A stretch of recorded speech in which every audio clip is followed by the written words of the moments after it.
Good morning and welcome into the Lifeline Morning Show. I'm Steven. Thanks so much for hanging out with me. You know, I love getting your day started off on the right foot. And to help with that, I use an inspiring quote. And today's will really make you think, from Jane Lee Logan. She says, "Sometimes what looks like an obstacle in your path is actually a gift meant to move you in a different direction." Oh, wow. You know, there are times in life when things just don't work out as planned, as we expect them to. And it can result in disappointment, frustration, confusion, and worry as we try figuring out the reason why that plan didn't work. But things are not always what they seem or appear to be. What I mean by this is that just because your plans don't work out as planned does not necessarily mean that it is a bad thing. You see, God always has your best interest at heart. And what He does is for your good, for your benefit. That being said, your plans not working may just be God's way of saying no to your plan, which is not in agreement with His will for your life. The scripture tells us in Proverbs that we can make our plans, but the Lord determines our steps. And just because our plan seems right to us in our own eyes does not necessarily mean that it is so.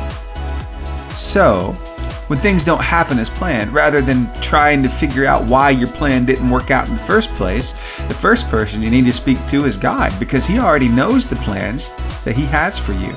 Plans to prosper you and not to harm you. Plans to give you hope and a future. God is so good that He'll intervene when He sees that our plans are about to wreck our lives. Whoa, He can see the big picture. Remember that today. And use that obstacle in your path as an opportunity to talk with your Heavenly Father and see how He wants you to pivot, how He wants you to redirect, and watch your life really get a whole lot better as you follow the plan that God has for you. Hey, sometimes it's really hard to do that, but I know you're strong enough to do it. Thank you so much for hanging out with me here on the Lifeline Morning Show. Now keep it tuned in right here. We've got some amazing music and some great things to talk about this morning. So if you have to step away from your radio, tune us in online at 885jfm.com. Click that On Now button and press play. It's a bad habit that we start really young. Mom, I just want 5 more minutes. I don't want to get up yet. I still feel that way these days from time to time, and I'm 41 years old. And the equivalent to that is hitting the snooze button. Yep, you ever do that? Want just a little more sleep? Well, believe it or not, that might not be so good for you. Yeah, studies have shown that there's a little more science to it than we're aware of. You see, after you hit that snooze button, your brain goes into another sleep cycle. And that sleep cycle is supposed to last between 75 to 90 minutes. So when you lay there for 5-10 minutes and then you get up, your brain is still trying to process that sleep cycle. And so you're groggy, maybe in a bad mood. It's hard to get motivated, hard to get up and moving. So do yourself a favor. Don't hit the snooze button. Just go ahead and get up when you plan on getting up. Unless you're in a situation like a lot of us are today, where the weather's so bad outside you can't get on the roads, so you don't have to go to work. Yeah, go on back to sleep. Yeah, another hour or two. Just see how long you can sleep today. You probably need to recharge those batteries. But hey, on those days when you don't need to recharge your batteries and get that extra sleep, let me tell you, there is one other thing, a life hack, if you will, that could really help you feel energized throughout the day and even get better sleep at night. And it all has to do with what you do right after you wake up. Stick around and I'll tell you what that is with a little help from a doctor. Thanks for hanging out with me here on the Lifeline Morning Show. What do you do to really wake up in the mornings? For me, I love taking a shower in the morning. I don't do it at night. I do it in the morning because it wakes me up. But I've got to be honest, as soon as I get up, I try not to turn on bright lights. I just want to ease my way into consciousness. You know what I mean? Yeah. But come to find out, that's actually not doing me any favors. And you know, I'm not a coffee drinker either. I know a lot of you are, but I guess I don't need the caffeine to get me going in the morning. But there is something that I can do and you can do that's even better for you than coffee. to get waking up in the morning and set your day up for success, even your night, later that night, so you can get good sleep. What is it? Believe it or not, it's actually going outside and getting in the sunlight early in the morning. But don't just take my word for it. Dr. Andrew Huberman, he studies this stuff, and he has a little bit of info he wants to pass along your way to maybe help you have a better day every day. So here, take a listen. I want to share with you 3 critical things about this tool of morning sunlight viewing. First of all, this is not some woo biology thing. This is grounded in the core of our physiology. There are literally hundreds, if not thousands, of quality peer-reviewed papers showing that light viewing early in the day is the most powerful stimulus for wakefulness throughout the day, and it has a powerful positive impact on your ability to fall and stay asleep at night. So this is really the foundational power tool for ensuring a great night's sleep and for feeling more awake during the day. Second of all, if you wake up before the sun is out, you can and probably should flip on artificial lights in your internal home environment or apartment or wherever you happen to live if your goal is to be awake. Right? If you wake up at 4 a.m. and you need to be awake, well then turn on artificial lights. Once the sun is out, however, once the sun has risen, then you still want to get outside and view sunlight. In general, on a clear day, meaning no cloud cover or minimal cloud cover, you want to get this sunlight exposure to your eyes for about 5 minutes or so. Could be 3 minutes one day, could be 7 minutes the next day, about 5 minutes. On a day where there's cloud cover, so the sun is just peeking through the clouds or it's more dense cloud cover, you want to get about 10 minutes of sunlight exposure to your eyes early in the day.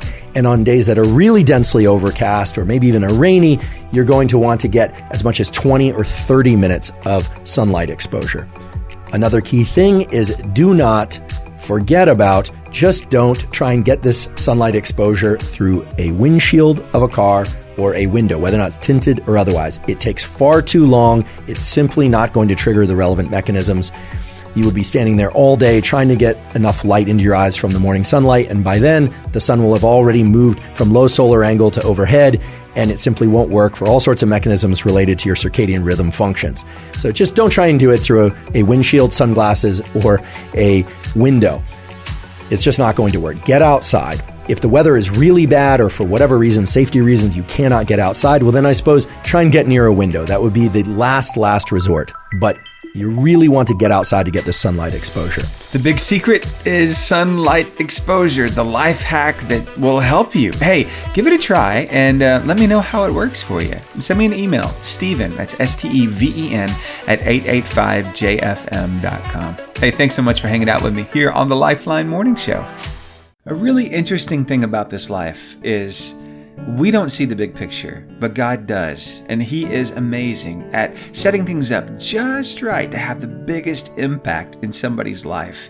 And I think He was at work in this story. I found this over on the socials. Listen to how this went down. When I was 12, I babysat this girl for a few years, and she would come to me and show me her art, drag me by my wrists, and point at the pieces she'd made during the week. And she'd be like, "Do the voice."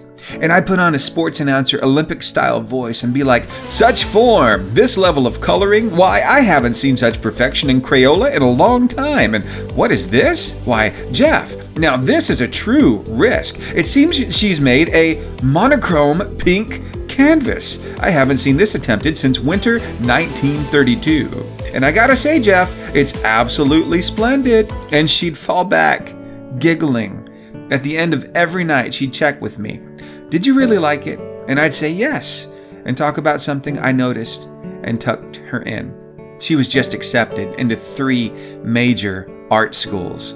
She wrote me a letter. Inside was a picture from when she was younger, monochrome pink. "Thank you," it said, "to somebody who saw the best in me." Oh, if that doesn't hit your heart in just the right way, I don't know what will. So keep in mind that the little things you do today have lasting impact. You just never know how it is going to change somebody's life. So use that power for the good today. Thanks for hanging out with me here on the Lifeline Morning Show.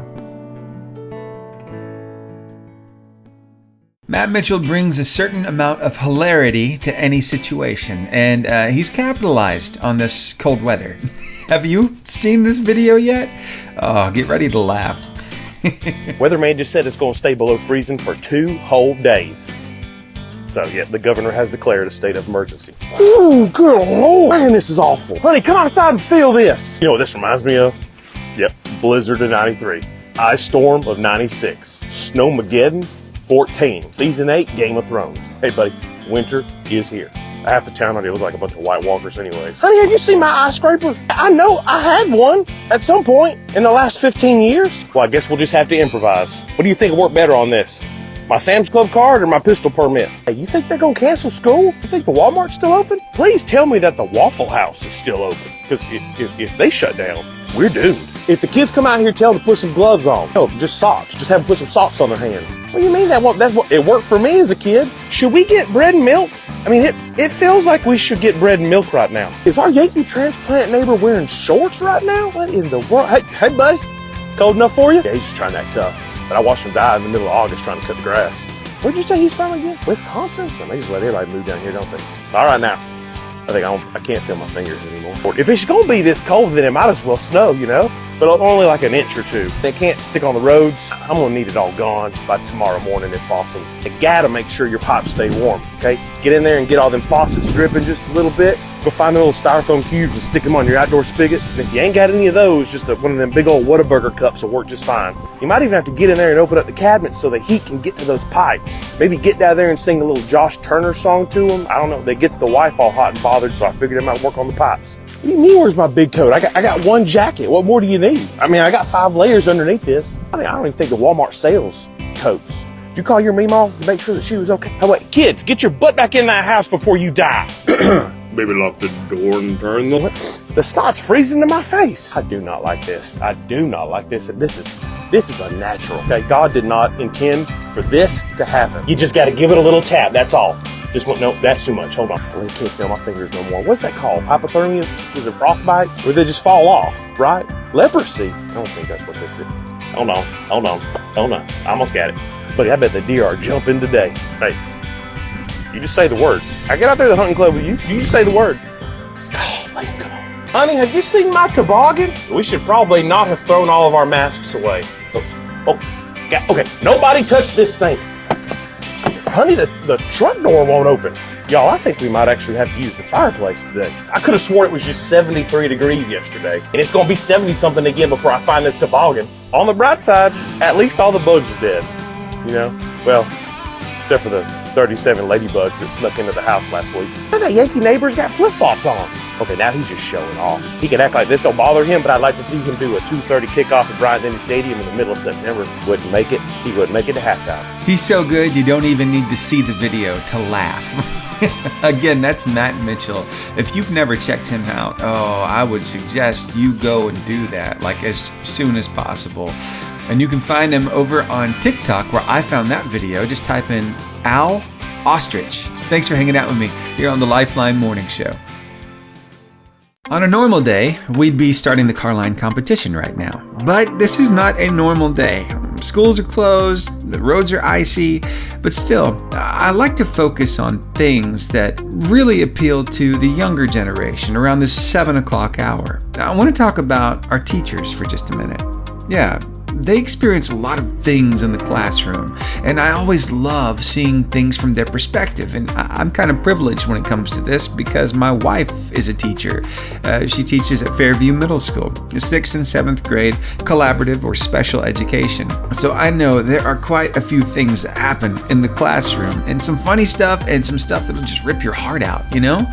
But there's this one guy I've been following now for a while over on TikTok. His name is Matt Ike, and he's got story after story of these things that happened to him in the classroom and this time in the lunchroom. Here, take a listen to this and see if it doesn't challenge your perspective a little bit. Hello, my name is Matt. I'm a teacher, and today I'm going to tell you the story called Throwing Lettuce. I was teaching 6th grade, but I was also the lunch monitor for all 600 kids in the cafeteria. If you want to experience your heart rate spike, I would implore you to go to a middle school cafeteria. Anyways, I had just gotten into the cafeteria when one of our cooks, Veronica, flagged me down. "Oh, Mr. Reichel, we have a huge problem." She told me that there was an accident in the back and that all the vegetarian options had to be thrown out, which meant there was going to be a lot of students without food. "I'm sure you've got a backup plan, right, Veronica?" "There is, but you're going to have to help." So I put on an apron, a hairnet, and gloves, and I got a taste of what it was like to be a cook in a public school. And let me tell you something, it is not easy. Remember what I said earlier about your heart rate spiking? Have you ever thrown lettuce, like actually thrown it? Because that was basically my job. Throw lettuce in the container, pass it. Throw and pass, throw and pass. And we did it. We actually made 90 salads. It was a different position to be in, to be a cook and feed kids. And it was fascinating to be in a different role in education, but in the same system. And I walked away with an even greater appreciation of what those people do every day. Empathy is interesting like that. You think you understand something or someone, but when you get put in the same scenario as that person, you realize you are missing so much more of the picture. So when I talk about empathy with my students, that's what I focus on. How do you feel when you think of that person? But how might it feel to be that person? Because those two things are completely different.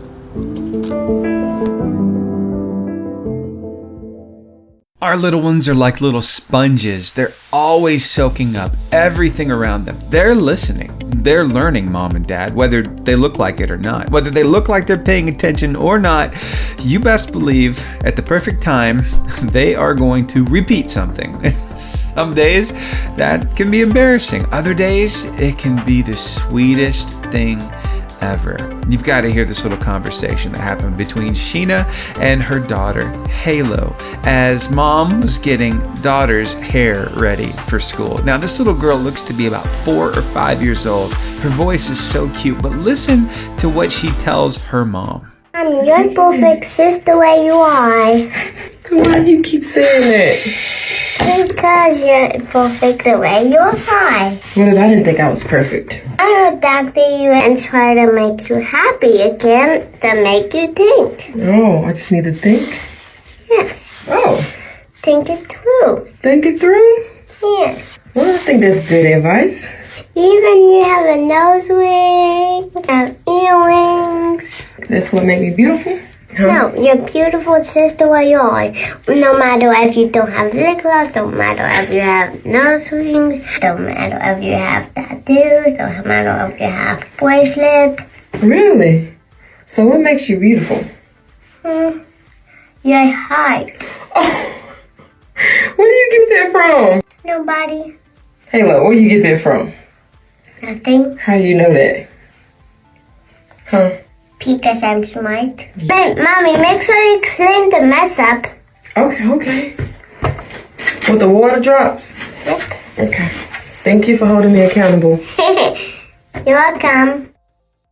Valentine's Day will be here before we know it, but we do have a little bit of time to prepare. And I want to talk now about preparing your little ones for their classroom Valentines. Do you remember back when you were in school how Valentine's was so much fun? I remember what was called the Candygrams, a little piece of paper, had a little note on it, and it had one of those heart-shaped suckers stuck to it. Those things were so good. And I got one every now and then, and I might have sent one or two myself, so it made you feel special, you know? But a new tradition has kind of grown. It's something that's come about since I was in school, and that's a Valentine's box. And I don't know, maybe you've got some craft material around the house and your kids have been a little stir crazy since they're not in school. Well, might I suggest putting together a little project? Have them build their own Valentine's box and see just how good it turns out. You might have yourself a little Picasso on your hands. You never know. So what are the ingredients needed? Not a whole lot.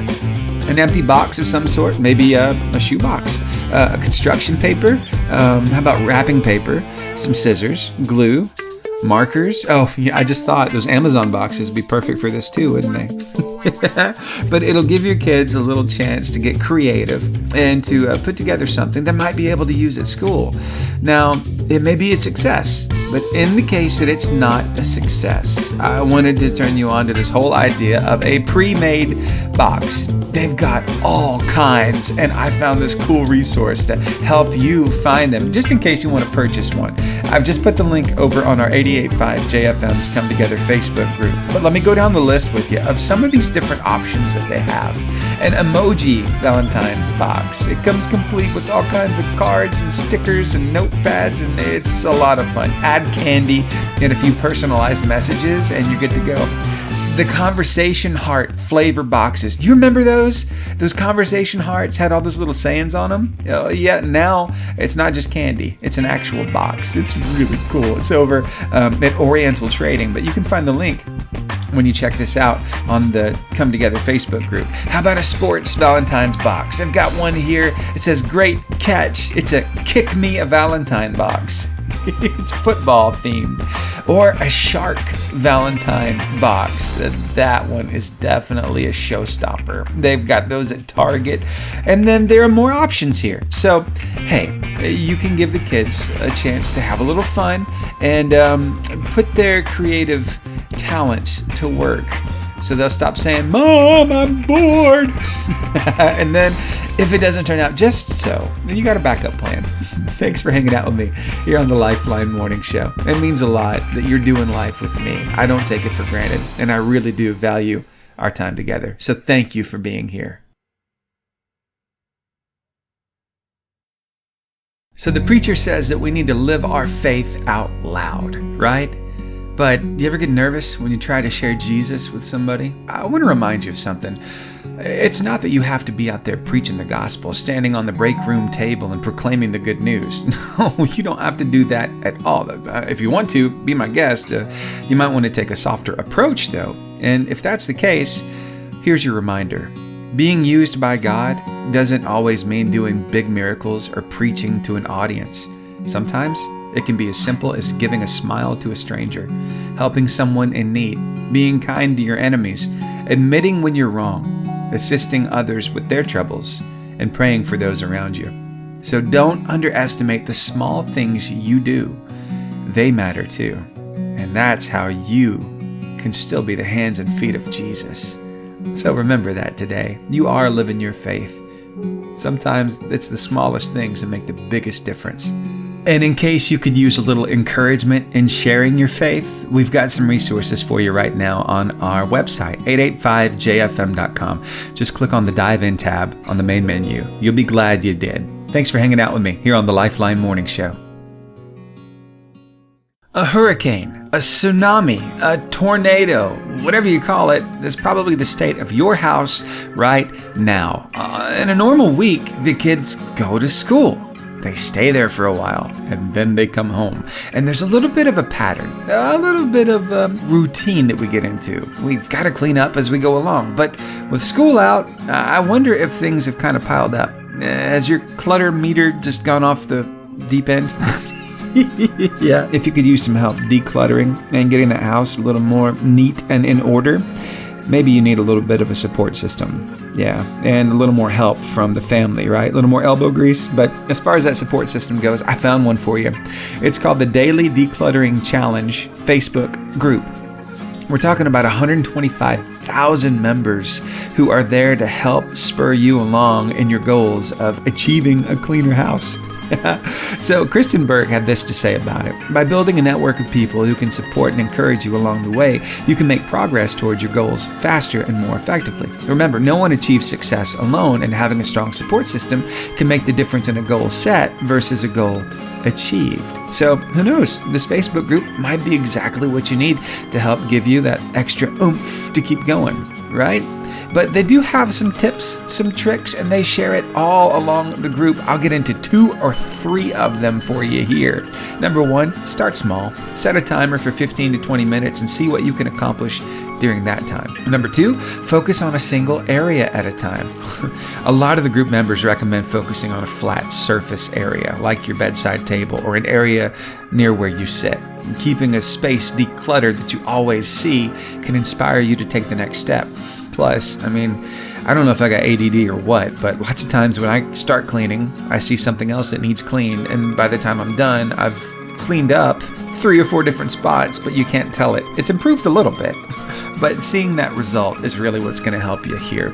Number 3, take pictures of your progress. You don't always notice that progress that you're making. So taking a before and after photo of your decluttering project can help you see the transformation that you're making and help you keep going, right? That's the thing for me. It's like if I can't see a difference, I just give up. It's like, this is doing no good. I could spend my time doing something else. But hey, we've got to keep a tidy home, right? And that clutter, it can really get on your nerves. So maybe this will help you and give you a little project to work on while those kids are handy and maybe not so willing, but able to help you clean up around the house. You can find this article over on our 88.5 JFM's Come Together Facebook group. Thanks for hanging out. I wonder if you can relate with any of these things. Signs you have high-functioning anxiety. You're a high achiever, but you overthink. You are good under pressure and work hard, but you still procrastinate. You know you are capable, but you still don't fully believe in yourself. You are driven and have ambition, but you fear failure and embarrassment. And you want to be social, but when the time comes, you feel dread and want to cancel. Now, I want to remind you of something. This is a quote I saw from Mark and Angel Chernoff. It's so true. No amount of regret changes the past. No amount of anxiety changes the future. But any amount of gratitude changes the present. If you find yourself dealing with a lot of anxiety, I want to challenge you to find that gratitude in your life. Tell God how thankful you are to Him. Start singing His praises. Start telling the people around you how thankful you are for them. Give out compliments like they're pieces of candy. And watch if your mood doesn't improve, if that anxiety doesn't lift and you feel a little better. Try it. Let me know if it works. You can email me at steven@885jfm.com. Steven with a V at 885jfm.com. You ever read something and you're like, oh, they totally get me? That's what happened when I read through this little article by Christina Crawford. I love the way she titled it and this little interaction that she has with her son. She says the lost generation of the early 80s babies are the real ones. She said, I was recently describing the tedious process of how to burn a CD to my 10-year-old, and he looked at me confused, then burst out laughing in disbelief. This encounter solidified my hunch that I actually did grow up in an entirely different world than kids today. Even though I'm not even that old, I was born in the early 80s, our childhoods could not be more different, and thank goodness. These young whippersnappers, they have no idea. I'm so happy that my formative years were spent in a much simpler time before this digital dumpster fire era of selfies, smartphones, and now AI. See, those of us who were born between 79 and 82 are in a weird place, a generation lost in the cracks between Gen X and Millennial. We were raised with payphones, mixtapes that we painstakingly curated ourselves, live television with commercials, pagers, and the Dewey Decimal System. We have lived two entirely different lifetimes in the span of our short lives, half analog and half digital. Wow, you know, I was born in 1982, so I totally get it. And she goes through this article talking about all the things she loved as a kid and how it's so much different now from her kids. Yeah, for instance, she says now our kids find enjoyment in watching other people play video games like Roblox and Fortnite on YouTube. Make it make sense. There wasn't unlimited amounts of content to stream, and your show was only on at a certain time, so if you had to miss it, your best bet was to record it on a VHS tape. But somehow, my kids still complain that there's nothing to watch. Can you relate, Mom? How about you, Dad? Yeah, different times, right? But hey, it's made us what we are today. And you know, I'm glad that we got that chance to live in an analog world because we know how to survive without all the digital stuff around us. Hopefully that'll rub off on our kids a little bit. They might think you're a little weird and maybe even ancient, but you know a thing or two because you've been there, you've done that. You've got the t-shirts, you probably still wear them. And probably a few scars from getting a little too rambunctious outside. Hey, go have fun with your kids. Maybe tell them a story about your childhood today. You'll love that time spent together. Thanks for hanging out with me here on the Lifeline Morning Show. I'm going to take you back to a special memory for me. You see, when I was at my grandma's house and figure skating was on, we were in front of the TV watching it. There's something about that classical music and the routines that these people would put together on top of that ice. The flips, the twists, the turns. Oh, you hoped that they got a perfect score. Sometimes they didn't quite make it a triple. Maybe they had to double it. It was a lot of fun watching, especially with Granny. She made it special. But I remember one of the skaters that I used to watch was Oksana Bayul. You remember that name? So different, right? Did you know much about her? Well, she's retired now, but back in '93, she was the world champion. And in 1994, she was the champion in the ladies singles, the first and only skater representing Ukraine to win gold at the Winter Olympics. But what's she up to these days? Believe it or not, she's living in Shreveport, Louisiana. And all of this winter weather has made her a little happy. In Shreveport, Louisiana, she posted, "Thought when you moved to Shreveport and have sadly been deprived of ice beneath my golden blades for almost 2 years, and you're planning your exit, God opens up the sky and blessed us with private ice in our backyard. Literally. It doesn't snow in Shreveport, they say. Well, remember, God is always watching and hears our prayers always." Take a listen. Who's having more fun in Louisiana, Shreveport, more than me? Well,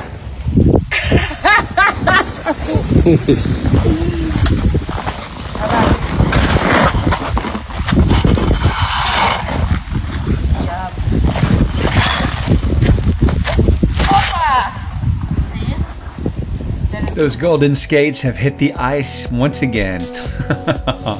Wow, how cool is that? Thanks for hanging out with me here on the Lifeline Morning Show. I don't think I will ever stop learning, and in fact, I hope I never do, because I always want to learn new things. This world is so huge, you know? So, what did you learn today? Let me tell you what I learned today. Came across this list of things I learned, and this is the number one fact, and I think it's for good reason. Dogs intentionally try to make humans laugh. They understand that laughter means play, and play is positive. Oh, it's so good. Does it make sense now?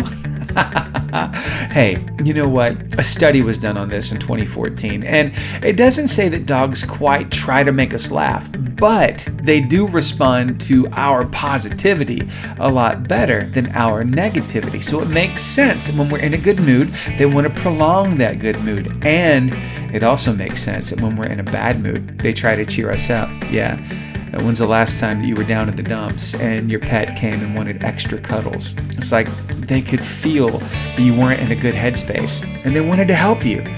I think that's awesome. So whenever there's a smile on your face and you're loud and you're boisterous and you're playing with them, they eat that up. And lots of times they're going to respond in funny ways to make you even happier, to keep that positivity going. So, wow. What do you think about that? Now, I came across this video that went viral for stating this fact, that they try to make us laugh, right? But the comments are so good. This one says, "My dog suffocates me with kisses and then tries even harder when I start laughing." Another person says, "I'm raising a bunch of very expensive comedians." Yeah, they are a lot of fun. There's just something about the way that their tail wags when they're so happy to see you when you come home in the afternoon. Hey, do me a favor. Scratch him a little extra behind the ear for me today, if you would. I'm missing my fur baby, Max. Oh, he's been gone now for a few years, and his absence is definitely felt. So, a little extra love for me today, if you would, please. Thank you. Thanks so much for hanging out with me here on the Lifeline Morning Show. Thanks so much for hanging out with me this morning here on the Lifeline Morning Show. It's hard to believe the end of the show is here, so let me leave you with one final thought. Today's inspiring quote from Jane Lee Logan, who says, "Sometimes what looks like an obstacle in your path is actually a gift meant to move you in a different direction. Sometimes we do have detours, and that's okay. I think maybe sometimes that God orchestrates things just right to get us on the right track. So maybe evaluate where you're at. Maybe you need to be on a different track if something is in your way. And always stay in conversation with your Heavenly Father. He sees the big picture, and He knows how to get you where you need to go. So trust Him. Now, thanks for hanging out with me here on the Lifeline Morning Show. See you right back here tomorrow from 6 to 10. Have a great day.